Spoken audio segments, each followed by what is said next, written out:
नमस्कार, मेरा नाम नवीन दिल्लीवार है। आपदा समाचार देख रहे हैं, इसके लिए बहुत शुक्रिया अदा करना चाहूँगा आपका। इस वक्त हम मौजूद हैं बालोद ज़िले के ग्राम ओटेबंद में। ओटेबंद में हम इसलिए मौजूद हैं क्योंकि यहाँ पे 11 दिनों का मंडई मेला का आयोजन किया जाता है, जो कि अपने आप में एक अलग तरह की बात है।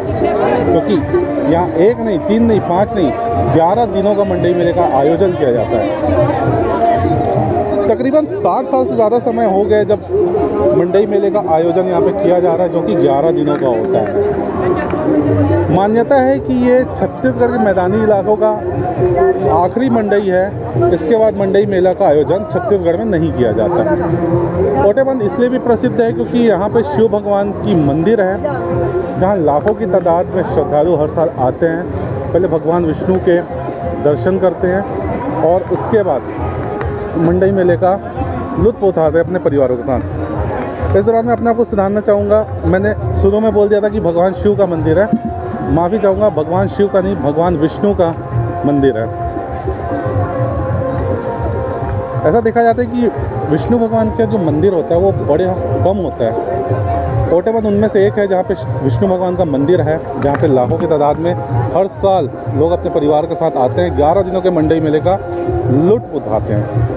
अनुरोध यही करते हैं आपसे कि आप भी अपने परिवारों के साथ आएँ। छत्तीसगढ़ में बहुत ही प्रसिद्ध होता है मंडई मेला। गांव वाले लोगों के लिए ये मंडई मेला अपने आप में एक त्यौहार वाला अनुभव होता है। तो आप भी आएँ अपने परिवार के साथ, अपने माँ बाप, बीवी बच्चों के साथ और मेले का लुत्फ़ उठाएँ। इस वक्त कैमरे की नज़र से हम आपको दिखाने की कोशिश करेंगे, घुमाने की कोशिश करेंगे ओटेबंद का जो मंडई मेला है।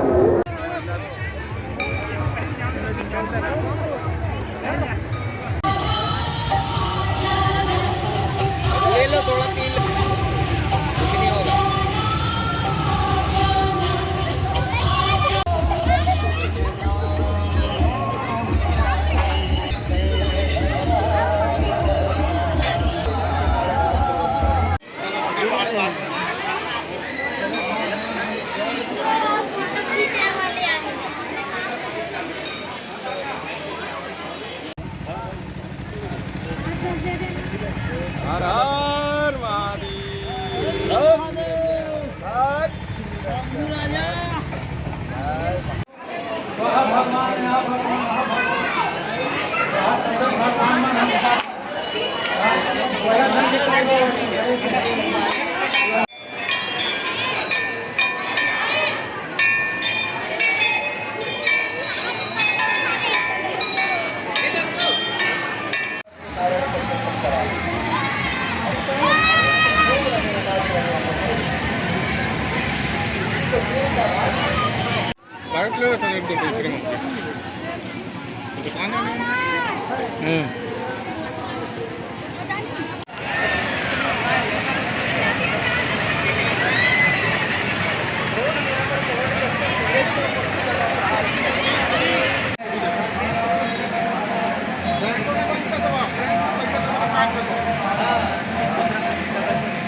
नहीं गोल घूम के चक्कर आ जाए। मेले में घूम ही रहा था कि नागा सन्यासी बाबा के दर्शन प्राप्त हुए। सोचा इनसे कुछ बात करता हूँ, पूछता हूँ कि उनको कैसा लगा ओटेबंद का ये मेला। बाबा पहले तो प्रणाम करता हूँ। कहाँ से आए आप? देखिए, तो पहले हम वृंदावन में आश्रम गुरु जी के साथ में रहते हैं। अभी भिलाई में भी आश्रम बन रहा है, मेरा छोटा कुटिया बन गया है। आस्ते आस्ते मेरा कुटिया हो जाएगा। हम 10 नाम जुना अखाड़ा से जुड़ा है, हम 10 नाम जुना अखाड़ा से जुड़ा है और नागा सन्यासी है, 10 नामी है। हम लोग का संस्कारी साधु है, 7 गुरु होता है। हम लोग जो संस्कार होता है 7 गुरु, कंठी गुरु, लंगट गुरु, भस्मी गुरु, भगवा गुरु, चोटी गुरु, दिगंबर गुरु, सन्यास गुरु, तब जाके हम लोग को काम पूरा होता, तब महात्मा बनता। अभी हम महंत है, महात्मा है। देखिए आप, तो हमको इस मेला में पहली बार आए हैं जी। मेरे को अच्छा लगा। यहाँ पर पूरा छत्तीसगढ़ के भीतर में कहीं विष्णु मंदिर दिखा नहीं, लेकिन पहली बार जब हम आया है तो मेरे को सबसे अच्छा विष्णु मंदिर लगा। जगह भी सुंदर जगह है। ओटेबंद में जाग यज्ञ भी हो रहा है। ऐसा जाग यज्ञ हर एक जगह होना चाहिए, हमारा ख्याल में बोल रहा है। कहाँ से सुना आपने, किनके माध्यम से आपको जानकारी हुई कि राजिम में कोई भगत ने मेरे को बताया कि मुझे जग्गो जाग जग्गो हो रहा, जी, तो लक्ष्मी जग्गो हो रहा, आप भी आइए। हमने ठीक है जाते हैं। राजिम के मेले में थे अभी आप? जी। अच्छा, बाबा हैं, सन्यासी हैं, युवाओं में देखा जाता है कि बाबा सन्यासियों को फर्जी माना जाता है, नहीं असंभव। उन्हें कहते हैं कि ये तो ढोंगी हैं, क्या कहेंगे? बोलने वाला बोलने दीजिए, लेकिन हम लोग को ये भारत भूमि जो है साधु सन्यासी का देश है, आज नहीं बाबा, जुगो जुग से है। जी, जुगो जुग से भगवान रामचंद्र जन्म लिया तभी भी साधु सन्यासी का आशीर्वाद लिया, तभी भी साधु था। जी, पहले ये जो जाग यज्ञ होता था साधु सन्यासी के ऊपर में होता था, जी, अभी तो ब्राह्मण लोग कर रहे हैं। जी, लेकिन आज भी कोई भी साधु कहीं कहीं तो फिर जाग यज्ञ करा रहा जी। है, ऐसे बात नहीं साधु नहीं कराता। जी, साधु विश्व कल्याण के लिए साधु बनता है, जी, खाली अकेला अपना पेट के लिए नहीं बनता महाराज। जी, इधर भी घुमा देना बात। जी। ये जो हम साधु, लोग सन्यासी बना सारा विश्व कल्याण के लिए, हम लोग चाहता है कि हिंदू राष्ट्र घोषित हो इसको। जी। कह रहे हैं कि सन्यासी किसी आदमी के लिए नहीं होता, एक मनुष्य के लिए नहीं होता, पूरे विश्व के लिए होता है। हिंदू राष्ट्र की बात आप कर रहे थे, हिंदू क्या राष्ट्र तो कहेंगे? होना चाहिए। हाँ? हिंदू राष्ट्र तो मेरा होना बनना। चाहिए। जब हमारा हिंदू 90 कौन बनाएगा हिंदू राष्ट्र? देखिए 90 करोड़ हिंदू अगर हमारा एकता हो जाए जी। तो हिंदू राष्ट्र तो एक दिन में घोषित हो जाएगा। लेकिन बड़े एकता हमारा हिंदू भाई में बड़े नहीं बुजुर्ग तो कहते हैं कि हिंदू राष्ट्र बनाने की जरूरत नहीं है, हिंदू राष्ट्र तो है ही हिंदुस्तान। ना होगा, ऐसा नहीं है। आज नेपाल छोटा सा देश है, लेकिन नेपाल हिंदू राष्ट्र घोषित है। जी, वो घोषित है कि नहीं बोलिए? नेपाल तो छोटा सा देश है, जी, छोटा मोटा देश है। हम्म। इंडिया का पुलिस जाते होंगे, अगर इंडिया का पुलिस ना जाए तो नेपाल का आदमी भूखे मर जाएगा। तो जब नेपाल हिंदू राष्ट्र घोषित हो सकता है तो हमारा देश क्यों नहीं होगा? हमारा 90 करोड़ हिंदू का हिंदू राष्ट्र घोषित कर नहीं सकता है। बिल्कुल। कभी प्रधानमंत्री मोदी से आपकी मुलाकात हो जाए तो एक चीज क्या मांगेंगे आप? मोदी भी चाहता है कि हिंदू राष्ट्र घोषित हो, लेकिन मोदी का हिंदू में एकता नहीं है। अच्छा, अगर एकता हो जाए, मोदी भी बोलता है कल एक दिन के लिए 90 करोड़ हिंदू एकता हो जाए तो हम एक दिन के बाद दूसरा दिन हम हिंदू राष्ट्र घोषित कर देंगे। हमारा हिंदू भाई में एकता नहीं होना चाहिए। ओम नमो नारायण। बाबा सन्यासी से बात करने का मौका मिला, उनका कहना है कि कभी उनसे उनकी मुलाकात हुई प्रधानमंत्री मोदी से तो वो हिंदू राष्ट्र के बारे में ज़रूर उनसे कहेंगे, और इनका मानना है कि 90 करोड़ हिंदू अगर एक साथ हो जाए तो क्यों ना हो जाए? तो क्यों हिंदू राष्ट्र नहीं बन पाएगा? बिल्कुल बन पाएगा। उम्मीद करते हैं कि हिंदू राष्ट्र बने और इंडिया से हम हिंदुस्तान कहलाएं।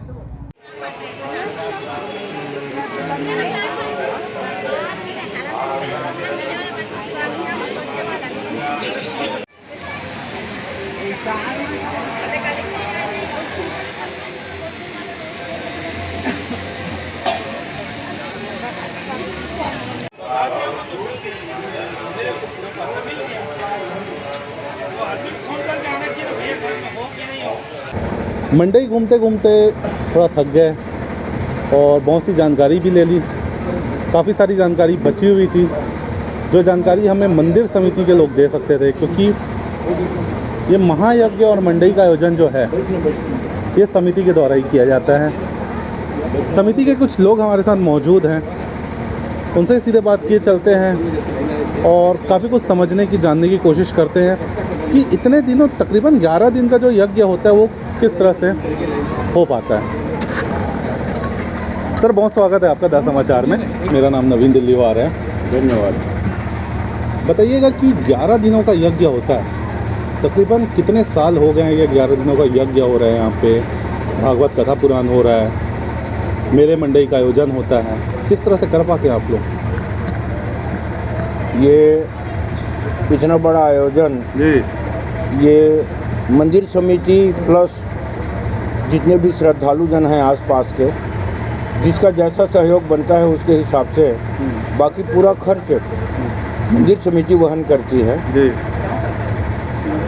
यहाँ कई प्रकार के आयोजन होते हैं। भगवान विष्णु का महायज्ञ हो रहा है, इतना बड़ा मंदिर है, वहाँ पूरी व्यवस्था है पुजारी लोगों की। भागवत कार्यक्रम होता है, रात्रिकालीन कार्यक्रम में भगवान रामचंद्र जी का लीला हो रहा है जी, ना। यहाँ बहुत सारे आयोजन होते हैं बीच बीच में। दादा माफ़ करिएगा, मैंने आपका नाम नहीं पूछा, पहले अपना नाम बताइएगा। मेरा नाम तो नारायण गिरी गोस्वामी है जी, और 1963 से मैं इस समिति से जुड़ा हूँ। आप अध्यक्ष हैं, सदस्य हैं, क्या हैं? मैं इस मंदिर का एक मामूली सा सदस्य हूँ। जी जी, तकरीबन आपने बताया कि 63 साल हो गए हैं कि महायज्ञ कथा पुराण होते हैं यहाँ पे। जी। ऐसी क्या चीज़ें हैं जो आप लोग इतने कम लोग मिल के, ये अपने आप में भगवान का आशीर्वाद ही होगा कि इतने कम लोग मिल के लाखों की तादाद में लोगों के लिए आपने आयोजन कर दिया। ये दरअसल में ये यहाँ के जितने सदस्य हैं, इन लोगों की श्रद्धा भक्ति और इनके पूर्वजों, इन सब के पूर्वज इस यज्ञ समिति से शुरू से जुड़े हुए हैं। और वो लोग तो महान धार्मिक श्रद्धालु व्यक्ति थे और उन्हीं लोगों का आशीर्वाद है जो ये यज्ञ का कार्य निरंतर प्रतिवर्ष अबाध गति से चल रहा है। उन्हीं स्वर्गीय आत्माओं का और भगवान का, देवता का, सबका आशीर्वाद है जो हम लोग अपनी शक्ति अनुसार जो कर पा रहे हैं। कह रहे हैं अपनी शक्ति अनुसार सब कर पा रहे हैं। कोरोना काल में काफ़ी बुरा वक्त था वो, उस दौरान फिर कैसे हुआ ये सब यज्ञ वगैरह का कार्यक्रम? नहीं, कोरोना काल में ये भगवान विष्णु का यज्ञ तो निरंतर चलता रहा, मंदिर भी खुलता था भगवान का। और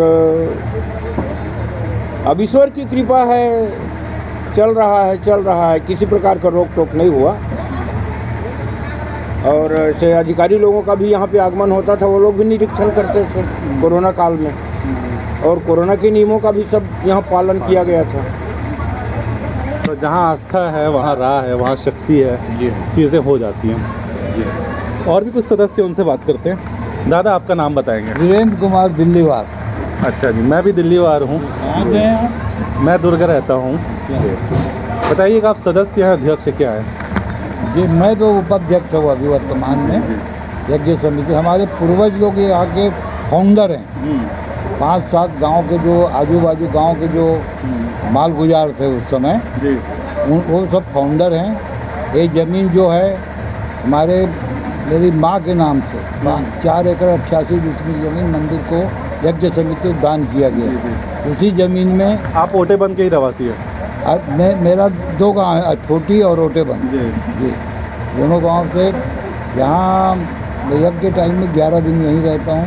बाकी दिन जरूरत आवश्यकता के हिसाब से आते जाते रहता हूँ। आप नौकरी करते थे सरकारी? मैं शुद्ध किसानी करता हूँ। आप किसान हैं? जी, मैं किसान हूँ।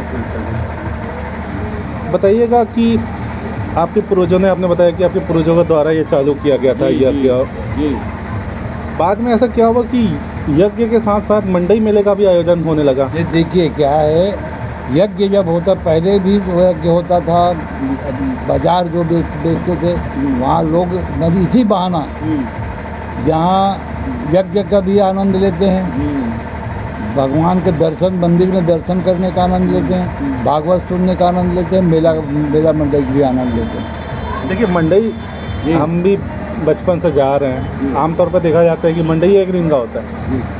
आप लोग तो यहाँ 11 दिन कर रहे हैं? हाँ, 11 दिन तक मेला धार्मिक मेला। जी, धार्मिक मेला। अच्छा, इतने साल हो गए, कभी कोई राजनेता आए हैं यहाँ पे, कोई बड़ा व्यक्तित्व आया हो यहाँ पे? हम लोग अधिकांश कोशिश करते हैं यहाँ राजनेता को न बुलाएं, धार्मिक लोगों को ही बुलाएं, जिसमें चारों जगह के शंकराचार्य लोग आ चुके हैं, करपात्री महाराज भी आ चुके हैं यहाँ। उन्होंने ही यहाँ का धर्मारण्य क्षेत्र का ये नाम दिया है। इसलिए क्योंकि जहाँ राजनीतिक लोग बुलाएंगे, कभी कांग्रेस वाले आएंगे, कभी बीजेपी वाले आएंगे, कभी और कोई पार्टी वाले आएंगे, फिर ये राजनीति का अखाड़ा बन जाएगा। इसलिए हम लोग शुद्ध चाहते हैं कि धार्मिक ही रहे, किसी राजनीति का अखाड़ा न रहे। देखिए, अभी जो वर्तमान में मुख्यमंत्री है भूपेश बघेल, वो अपने आप को किसान पुत्र कहते हैं, गांव से जुड़े हुए हैं। आपका भी गांव में हो रहा है आयोजन, कभी वो आना चाहें, समिति आना चाहे, सबका स्वागत है, राजनीतिक रूप से नहीं, धार्मिक रूप से।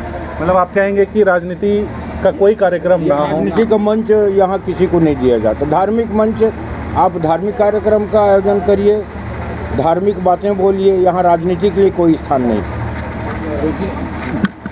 पर यहाँ का पर्यटन मंत्री जो है ताम्रध्वज साहू वर्तमान में मेरा क्लास फेलो है।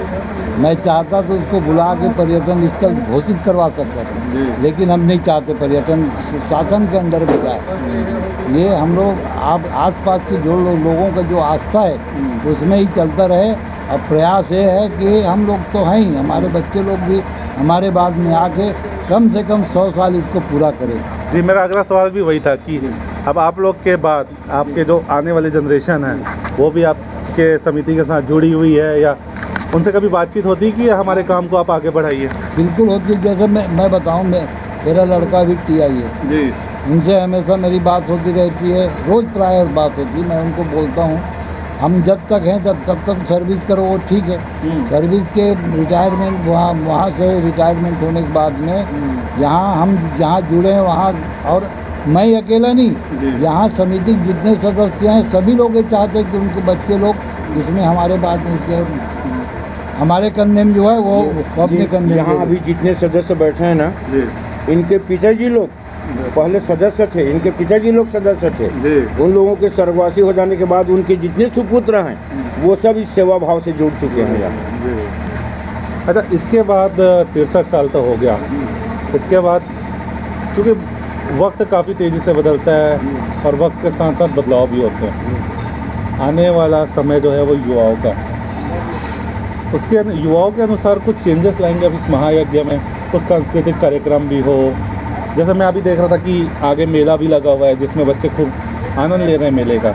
नहीं, इस तरह का और कोई आयोजन कर रहे हैं आप? नहीं, अब इसमें ऐसा है, अभी वर्तमान यहाँ जितने भी अभी समिति के सदस्य हैं ना, इन लोगों के हिसाब से मेला का कार्यक्रम आयोजन हो रहा है। आने वाली पीढ़ी वो किस रूप में उसको चेंज करेगी या करना चाहेगी उसको वो लोग जाने। उसको हम लोग कुछ चेंजेस तो नहीं कर सकते। आने वाली पीढ़ी की सोच के ऊपर निर्भर करता है कि किस प्रकार का आयोजन यहाँ पे किया जाए। कह रहे आने वाली पीढ़ी के सोच के ऊपर डिपेंड करता है कि वो किस तरह का आयोजन करेगी। बहुत अच्छा आयोजन करेगी क्योंकि युवा पीढ़ी है, पूरा देश आगे बढ़ा रही है तो छत्तीसगढ़ को भी आगे बढ़ाएगी। अभी उपाध्यक्ष आप बता रहे थे कि ताम्रध्वज साहू जो हैं गृह मंत्री छत्तीसगढ़ के, उनके क्लास फेल होते हैं। अगर वो चाहें तो इस जगह को राजनीति अखाड़ा बना सकते हैं, राजनेताओं को बुला सकते हैं, लेकिन वो नहीं बुला रहे। यही खूबसूरती है छत्तीसगढ़ का। यहाँ पे नेता भी अपने घर के सदस्य और यार दोस्त कहलाए जाते हैं। ओटेबंद बहुत खूबसूरत जगह है, मेरे को बहुत पसंद आया। मैं अनुरोध करता हूँ, निवेदन करता हूँ कि आप लोग भी अपने परिवारों के साथ आए। ऐसा आयोजन जहाँ पे चारों तरफ सिर्फ धार्मिक चीज़ें हो रही हैं, और ना सिर्फ धार्मिक चीज़ें हो रही हैं बल्कि यहाँ पे बच्चे, बुज़ुर्ग, जवान सभी यहाँ पे आनंद उठा रहे मेरे मड़ई का, यज्ञ का, भागवत का। उम्मीद करता हूँ अगले साल, इस साल अगर आप नहीं आए हैं तो अभी 4 दिन और बचा हुआ है, बिल्कुल अपने परिवार के साथ आएँ। इस साल नहीं आ पाते, अगले साल बिल्कुल 1 दिन का कार्यक्रम बनाएं, आएँ, अपने परिवार के साथ घूमें फिरें, भगवान विष्णु के दर्शन करें, भागवत में सम्मिलित हों, यज्ञ में बैठें और द समाचार भी देखते रहिए। मेरा नाम नवीन दिल्लीवार है। सादर प्रणाम।